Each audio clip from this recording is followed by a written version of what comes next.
ògo, ó ní ògè ayọ̀ ó wá bá mi kọ́kọ́ rere tẹ́lẹ̀ jù àfìtà mi lọ́rẹ̀ tó lé lọ́dún kan lónìí.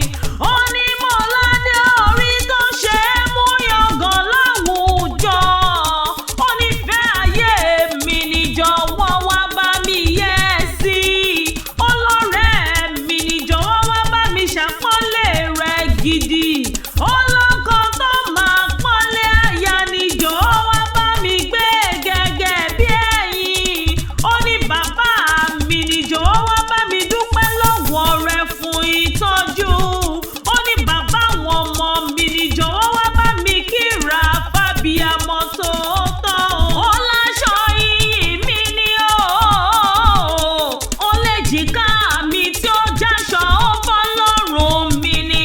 Azeez Adéọlá ọmọ Kẹ́hìndé ni mò ń ké sí o. Ọkọ Gàníyà tó kó àjọ̀dún orí kádùn. Ẹ̀mí rẹ̀ yóò ṣe púpọ̀ rẹ̀ inshallah. Mo ní bẹ́tì rẹ̀ bá ń jẹ́ ọmọ mi kan rárá o.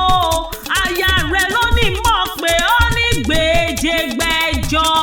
Ó ní kí ọ bí ológun ẹ̀rọ. Ó ní kí ọ bí ọlọ́gbọ́n ìwọ̀fà.